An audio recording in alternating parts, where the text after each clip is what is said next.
नमस्कार मंडळी, विदर्भ स्पेशल पाककला आणि संस्कृती या चॅनलमध्ये आपलं सर्वांचं मनापासून खूप खूप स्वागत आहे.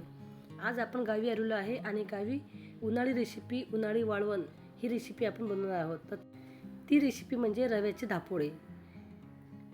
तर विदर्भामध्ये गव्हाच्या चिकाचे धापोळे तयार करतात, परंतु आज आपण झटपट आणि अतिशय सोपी रेसिपी म्हणजे रव्याचे धापोळे ते तयार करणार आहोत. तर त्यासाठी काय काय साहित्य पाहिजे आणि कसे तयार करायचे हे आपण सविस्तर या व्हिडिओमध्ये बघणार आहोत. तर आपण अर्धा किलो रवा घेतलेला आहे.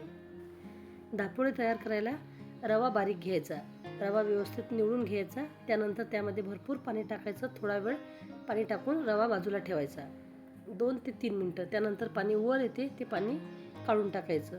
परत एक वेळ पाणी टाकायचं, रवा व्यवस्थित धुवायचा आणि पाणी काढून टाकायचं. तिसऱ्यांदा यामध्ये रव्याच्या वर पाणी येईल एवढं पाणी टाकायचं आणि झाकण ठेवून रात्रभर किंवा दुसऱ्या दिवसपर्यंत रवा असाच आपल्याला ठेवायचा आहे.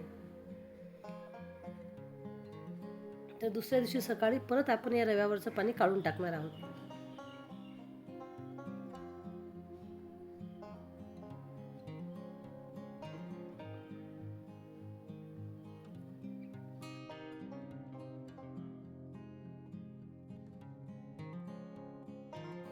रवा मस्त भिजवून फुललेला आहे. एक प्रकारचा आपला रव्याचा चिक तयार झालेला आहे. तर आपण रवा घेताना एखाद्या भांड्याने मोजून घ्यायचा. जेवढा रवा असेल त्याच्या 5 ते 6 पट आपल्याला पाणी घ्यायचं आहे.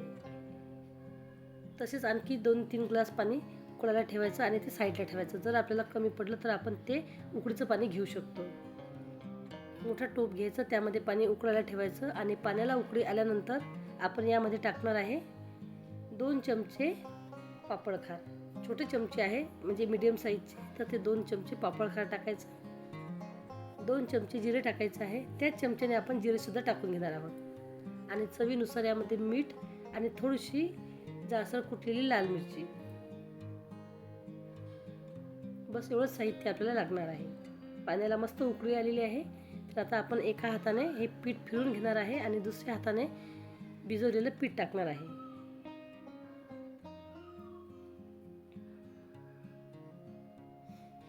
मस्त आपल्याला दाटसर हे मिश्रण तयार करायचं आहे, म्हणजेच घाटा बनवून तयार करायचा आहे. ज्याप्रमाणे आपण पिठलं तयार करतो त्याचप्रमाणे आपल्याला हा घाटा तयार करायचा आहे. यामध्ये आपण तीळही टाकू शकतो किंवा बारीक चिरलेला कढीपत्ताही टाकू शकतो, कोथिंबीर टाकू शकतो. आपल्याला जसे पापड तयार करायचे आहे त्याप्रमाणे आपण हे पापड करू शकतो. कोथिंबीर, कढीपत्ता, तीळ, परंतु आपण यामध्ये फक्त आज जिरं आणि लाल मिरची टाकलेली आहे. तर जवळपास मला 8 ते 9 ग्लास पाणी लागलेलं आहे आणि 15 मिनटं मी हा घाटा तयार करून घेतलेला आहे, शिजवून घेतलेला आहे. त्यानंतर गरम असतानाच आपल्याला एखादा कॉटनचा कपडा घ्यायचा आहे. तो स्वच्छ धुवून काढायचा, ओला करायचा, पिळून काढायचा. त्यानंतर अशा प्रकारे आपल्याला धापोळे तयार करायचे आहेत. मिश्रण टाकून जास्त फिरवायचं नाही, फक्त थोडंसं त्याला आकार द्यायचा. धापोळे हे जाडसर असतात म्हणून आपण जास्त पातळ तयार करणार नाही. आणि आज आपण पापड गावी करत आहोत, तर इथे भरपूर ऊन आहे आणि माझ्या वडिलांच्या टेरेसवरती गच्चीवरती आपण हे पापड तयार करत आहोत. तर खाली लादी आहे, ती लादी आधी आम्ही धुवून काढलेली आणि त्यानंतर यावरती कपडा अंथरलेला आणि त्या कपड्यावरती धापोळे तयार करत आहोत. तर गावा साईडला अशा प्रकारच्या गच्च्या असतात आणि या गच्च्यावरती असे वाळवणीचे पदार्थ हमखास केले जातात. तर सकाळी 7ला हे पापड आम्ही तयार करायला घेतलेले आहेत, कारण सकाळी जास्त ऊन नसते. उन्हाच्या आतमध्ये हे पापड तयार करून आपल्याला घ्यायचे आहेत. त्यानंतर खूप ऊन तापते, घाम येतो आणि ऊनही लागते. तर बघा, गावा साईडला भरपूर ऊन असते आणि वाळवणीसाठीही जागा भरपूर असते, म्हणून अशा रेसिपी करणं सोपी जाते आणि त्या पटकन वाढतात सुद्धा.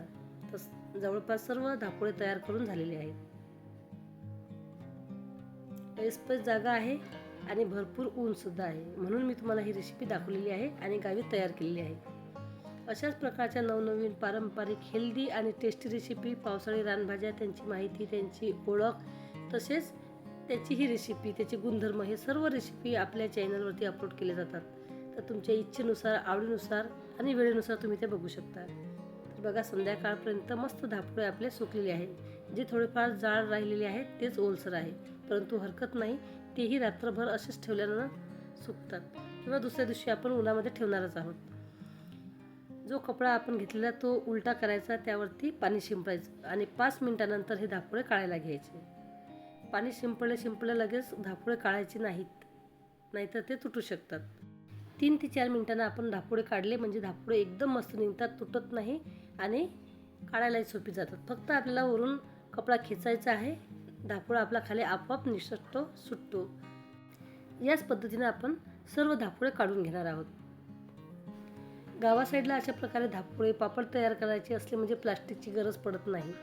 कपड्यावरती आपण सहज करू शकतो आणि पाणी टाकून ते काढू शकतो. तर आता खाटीवर आपण हे पापड टाकलेले आहे, धापुळे टाकलेले आहेत आणि सरळच ठेवलेले आहे. त्यानंतर हे वाकू नये, सरळ राहावे